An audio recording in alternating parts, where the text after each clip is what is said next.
I have this theory. There's this thing about certain groups that are certain individuals, and you can have nobody else in that band. All right. So the Beatles is John, Paul, George, and Ringo. Right. All right. Right. I don't give a damn who was in the band before. It was the four Mop Tops. Led Zeppelin is Robert, Jimmy, John, and JPG or Jay Jones. Yeah, absolutely. And nobody else is in that band. I'm sorry. Nobody is allowed. Boom. No matter how great they were with John's son.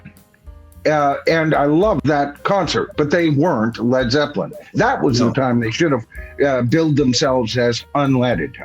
Boy, that would have been perfect.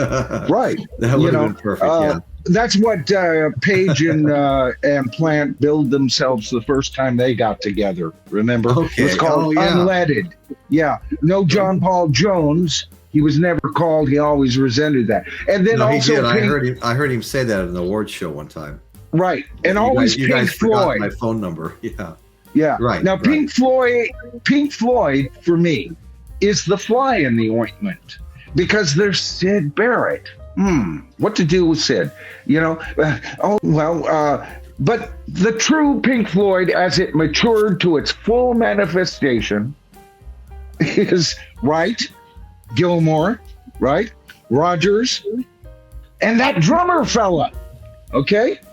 All right. So there's nobody that can fit in there. And other bands, trade members like their baseball cards. Right. I'll take two foreigners and give you a Toto.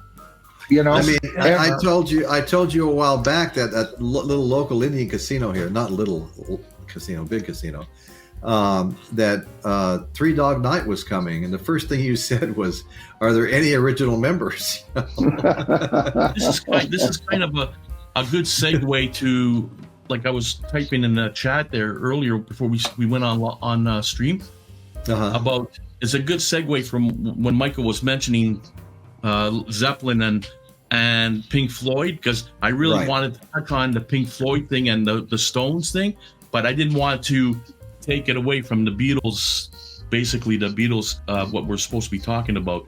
So I didn't know whether, but it's kind of a good segue to that, because I had I was chopping at the bit with these other two. No, I know. Right before the show started, I saw you mention them both in the chat.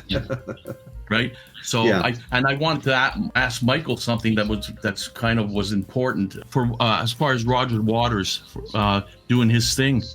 I listened to a few tracks like Time and Money and all that, and Michael touched on a few things on his show where he went and then and I felt that way when he started playing Time, right?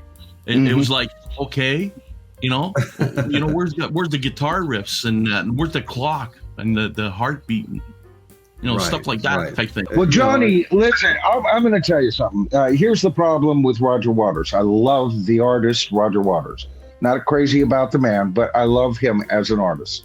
He still has it. The new lyrics he's written for Time fit very well and are appropriate. All right. But here is his whole problem in a nutshell. He doesn't work with real peers. All right. He doesn't work with musicians those musicians are great musicians in the industry right now. They're good musicians. But see, Gilmore wasn't just a good musician. He was one of the best guitarists in rock. Okay? Wright wasn't just a keyboardist. Take a look at what he wrote. The man could sing a damn great song. Echoes, my favorite of all Pink Floyd songs. All right? See, Roger Waters was working with fellow giants. Then he got a big head, because he became the only lyricist, and so he started directing Pink Floyd albums and still put out great crap, man. I mean, good stuff, I should say.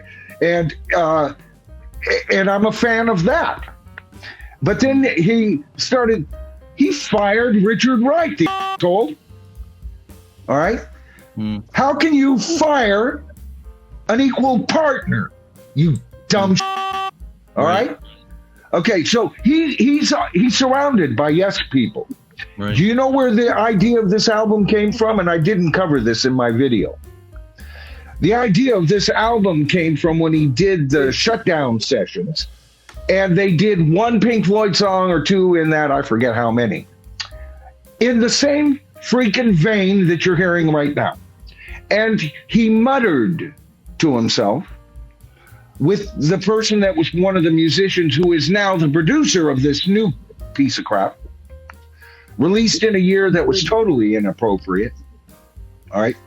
And so he muttered to himself, and all he said was, you know, it'd be kind of fun to do this kind of approach on Dark Side of the Moon. Now, here's the bugaboo. I had to access this through Apple iTunes, and I turned it on, and I clicked the lyrics like I always do. I already said that in my video. And you look up at the songwriting credits. All it says is lyrics, Roger Waters. Now, here's the thing. There's three songs, four songs, that he has no credit on the album that he claims he wrote all by himself. God, what an ego. Do you think that was trying to poke your finger in the eye of Gilmore, though? By kind releasing it this year? Yeah. Like the way he changed the style, right? Here, right. You know?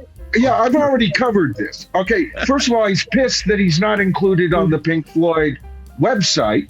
Right. You know, because he's not a member of Pink Floyd, and he tried to stop them from using the name Pink Floyd. You wonder why you're not on the Pink Floyd website and why David Gilmour's wife is. See, this man, you can't tell this man no. That's why I'm not a fan of the man. But is he talented? Yes, he is. And he's writing his level in lyrics so far on this album, but it's an inappropriate album. I don't like the approach. And where are the freaking dynamics on this album? Everything lies within a bandwidth this narrow. Yet we get time, and I'm talking about time here. We listen to time on the Pink Floyd album, and what do we get? We get a menagerie of clocks ticking all over the place. You feel like you're in a giant room with walls crammed with clocks, and then the tick, tick, tick, tick, tick, tick, tick, tick, tick, tick. That would become a centralized theme. Everything rises to a majesty, and this guy dribbles along. All right, and where is the guitar solo? That was written into this song. Written into this song. So you're ignoring entire chunks of the nature of this song. Now, to you people out there are going to go, hey man, he wrote the lyrics on this album. He wrote some of the things that he can do whatever he wants. Really? He can? Let's go to France. All right, let's meet up in that grand old museum, the Louvre, and let's paint a mustache on the Mona Lisa. Quit messing with what you're not supposed to be messing with. That's what I'm saying. You don't mess with a masterpiece like that.